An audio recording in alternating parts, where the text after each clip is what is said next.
મારું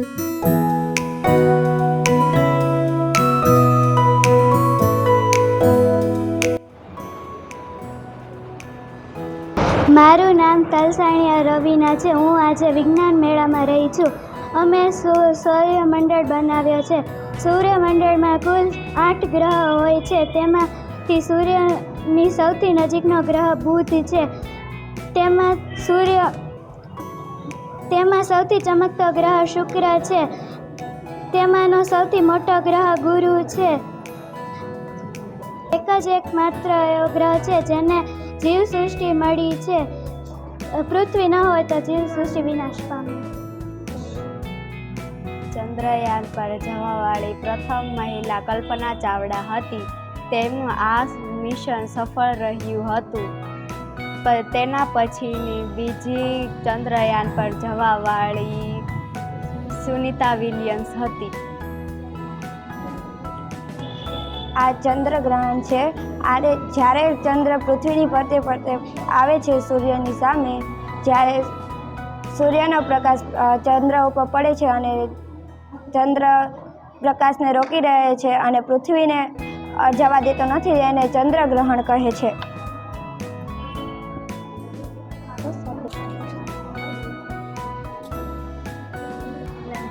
પાચન તંત્રમાં સૌ પ્રથમ ખોરાક મુખ વડે મુખગૃહમાં જાય છે. ત્યાં દાંત વડે ખોરાકના કટકા થાય, તેમાં લાળ રસ ભળે છે. પછી ખોરાક અન્નનળી વડે જઠરમાં જાય છે. જઠર ખોરાકને વલોવવાનું કામ કરે છે અને તેમાંથી શ્લેષ્મ હાઇડ્રોક્લોરિક એસિડનો સ્ત્રાવ કરે છે. પછી વધેલો ખોરાક નાના આંતરડામાં જાય છે. તે 7.5 મીટર લાંબુ અને અત્યંત ગૂંચળામય છે. ત્યાં ખોરાકમાંથી સંપૂર્ણ રીતે પોષક તત્વો શોષાય છે. વધેલો ખોરાક મોટા આંતરડામાં જાય છે. ત્યાં પાણી અને ખનિજ ક્ષારોનો સ્ત્રાવ થાય છે. પછી વધેલો ખોરાક મળાશયમાં જમા થાય છે અને મળદ્વાર દ્વારા બહાર આવે છે. મારું નામ ગયના મહેશભાઈ સલિયા છે. આજે હું વિજ્ઞાન મેળામાં રહી છું અને હાલના સમયગાળામાં બેરન દ્વીપ જ્વાળામુખી સક્રિય છે.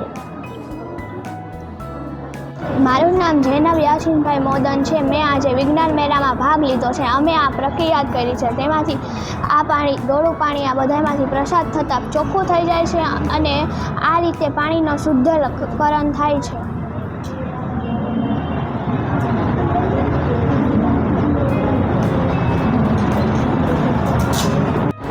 મારું નામ કાલિયા પ્રિયંકા જગદીશભાઈ છે. આજે અમે વિજ્ઞાન મેળામાં ભાગ લીધો છે. આપણે શ્વાસ લેવી ત્યારે આ રીતે ફેફસાં ફૂલાય છે.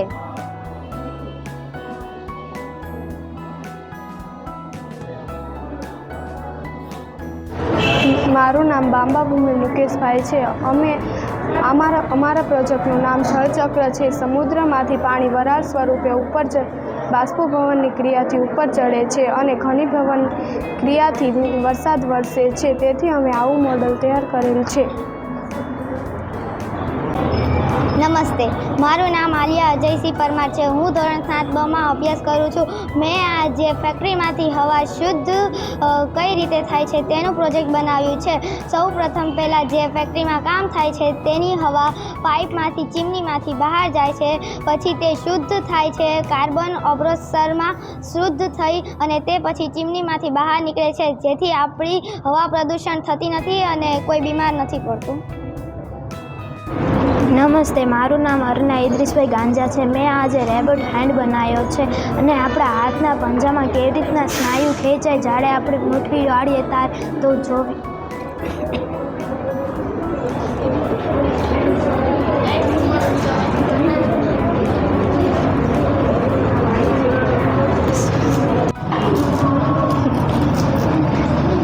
મારું નામ સલિયા સંધ્યા કેશુભાઈ છે. મેં આજે જળ વિદ્યુત બનાવ્યું છે. જો આમાં મેં જળ વિદ્યુતનું રૂપાંતર વિદ્યુતમાં થાય છે.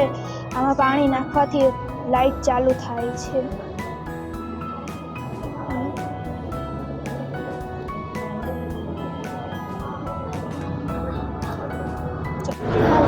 નમસ્તે, મારું નામ પરમાર રિયાબાની અહમદ ખાન છે. હું આજે વિજ્ઞાન મેળામાં રહી છું. મેં આજે સોલાર પ્લાન્ટ બનાવ્યો છે. સૂર્યના પ્રકાશથી જ્યારે સોલાર પર સૂર્યનો પ્રકાશ પડે છે ત્યારે વીજળી ઉત્પન્ન થાય છે અને વીજળી ઉત્પન્ન થવાના કારણે વીજળી બધી જગ્યાએ ફરે છે. તે પંપમાં જાય છે, તેનાથી પાણી પંપમાંથી સિંચાઈ થાય છે પાણીની. મારું નામ રોજસરા જાનવી જગદીશભાઈ છે. હું ધોરણ 8માં અભ્યાસ કરું છું અને આજે મેં વિજ્ઞાન મેળામાં ભાગ લીધો છે અને આજે મેં સૂર્ય ઉર્જા બનાવ્યું છે. હું આજે તમને 2-3 વાક્ય બોલીશ. સૂર્ય દ્વારા પ્રાપ્ત થતી ઉર્જાને સોલાર ઉર્જા કહે છે અને સૂર્ય ઉર્જા એ બળીકરણ કહે છે અને સૂર્ય ઉર્જા પ્રાપ્ત એવો સ્ત્રોત છે જે આપણા જીવનમાં કોઈ દિવસ પણ સમાપ્ત થતો નથી.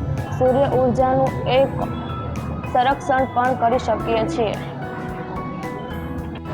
મારું નામ પરમાર માહી સમીરભાઈ છે. આજે મેં વિજ્ઞાન મેળામાં ભાગ લીધો છે અને આજે અમે બીજની પસંદગી માટેની એક પ્રવૃત્તિ લાવ્યા છીએ. સૌપ્રથમ તમારે એક બાઉલમાં ચણા લેવાના છે અને બીજા બાઉલમાં પાણી ભરેલો બાઉલ લેવાનો છે. પછી તે ચણાને આપણે બાઉલમાં નાખીશું. જે ચણા બાઉલને નીચે બેસી જાય, તળિયે બેસી જાય, તે ચણા તમારા ખેતરમાં નાખવા માટે સારા છે અને ઉપર જે ચણા તરતા હોય તે ચણા તમારા ખેતરમાં નાખવા માટે સારા નથી. તેનાથી તે પાક સારો થશે નહીં. આથી તમે આ પ્રવૃત્તિ તમારા ઘરે બીજની પસંદગી કરવા માટે કરી શકશો. પહેલાંના જમાનામાં મતલબ કે વર્ષો પહેલાં જ્યારે ઇલેક્ટ્રિક ઘડિયાળ ન હતી ત્યારે રેત ઘડીનો ઉપયોગ કરતા. 15મી સદીમાં ભારતવાસીઓએ રેત ઘડી બનાવવાનું શીખ્યા હતા. મારું નામ પાયલ દશરથભાઈ ચૌહાણ છે. હું ધોરણ 7માં અભ્યાસ કરું છું. પ્રકાશ સંશ્લેષણ એવી જૈવિક પ્રક્રિયા છે જેમાં લીલા છોડ, આંગળી અને બેક્ટેરિયા સૂર્યપ્રકાશ અને પાણી અને કાર્બન ડાયોક્સાઇડનો ઉપયોગ કરી પોતાનો ખોરાક બનાવે છે. મારું નામ પરમાર જૈનબ અજયસિંહ છે. હું ધોરણ 6માં અભ્યાસ કરું છું. આજે હું વિજ્ઞાન મેળામાં રહી છું. પવનચક્કી દ્વારા પવન ઉર્જાનું વિદ્યુત ઉર્જામાં રૂપાંતર થાય છે અને તેને વીજળીમાં ઉત્પાદન કરી શકાય છે. મારું નામ ઉષા મુકેશભાઈ પંચાળા છે. હું આજે ધોરણ 7માં હું આજે વિજ્ઞાન મેળામાં રહી છું. વનસ્પતિ પ્રકાશ સંશ્લેષણની હાજરીમાં તેના પાંદડામાં ખોરાક બનાવે છે. વનસ્પતિ આપણને શ્વાસોશ્વાસમાં મદદ કરે છે. વનસ્પતિ કાર્બન ડાયોક્સાઇડ લે છે અને વનસ્પતિ કાર્બન ડાયોક્સાઇડ લે છે અને ઓક્સિજન મુક્ત કરે છે. એ ઓક્સિજન આપણે લઈએ છીએ. મારું નામ ધરતી વિમલભાઈ દવે છે. હું ધોરણ 7માં અભ્યાસ કરું છું. હું આજે વિજ્ઞાન મેળામાં રહી છું. તેમાં મેં ચંદ્રગ્રહણ બનાવ્યું છે. પૃથ્વી અને સૂર્ય વચ્ચે ચંદ્ર આવે ત્યારે ચંદ્રગ્રહણ થાય છે. ચંદ્રગ્રહણ થાય ત્યારે ચંદ્ર અડધો દેખાય છે. ચંદ્રગ્રહણ પૂનમના દિવસે થાય છે, પરંતુ તે દરેક પૂનમે થતું નથી. ચંદ્રગ્રહણના 3 પ્રકાર છે: પૂર્ણ ચંદ્રગ્રહણ, આંશિક ચંદ્રગ્રહણ અને ઉપછાયા ચંદ્રગ્રહણ. ચંદ્રગ્રહણ થવાના કારણે પૃથ્વીને ઘણું નુકસાન પહોંચે છે. મારું નામ ઝોયા મકબૂલ ફકીર છે. હું ધોરણ 7માં અભ્યાસ કરું છું. હું આજે વિજ્ઞાન મેળામાં રહી છું. મેં દાંતની રચના બનાવી છે. આપણા દાંત, દરેક દાંતની રચના અલગ અલગ હોય છે. આપણે દાંત દ્વારા ખાવી છીએ અને તેના દરેકના દાંત જુદા જુદા હોય છે. તેના નામ પણ જુદા જુદા હોય છે. દાંત દ્વારા આપણે ખોરાક ચાવી છીએ અને દરેકના દાંત પેઢા અલગ હોય છે. નમસ્તે. આજે અમે વિજ્ઞાન મેળામાં ભાગ લીધો છે. અમે ચંદ્રયાન 3 બનાવ્યો છે. ચંદ્રયાન 3 ભારતનો 3જો ચંદ્ર મિશન છે. ચંદ્રયાન 3નો સતીશ ધવન સ્પેસ સેન્ટર શ્રી હરિકોટા સ્થળે 14 જુલાઈ 2023 લોન્ચ કરવામાં આવે છે. ચંદ્રયાન 3માં લેન્ડરનું નામ વિક્રમ અને વોરલનું નામ પ્રજ્ઞા છે. 23 ઓગસ્ટ 2023ના રોજ સાંજે 6:04 ચંદ્રયાન-3 ચંદ્ર પર સોફ્ટ લેન્ડિંગ કરી હતી. ચંદ્ર સપાટી પર સફળતાપૂર્વક સોફ્ટ લેન્ડિંગ કરવાવાળા અન્ય દેશ અમેરિકા, રશિયા અને ચીન.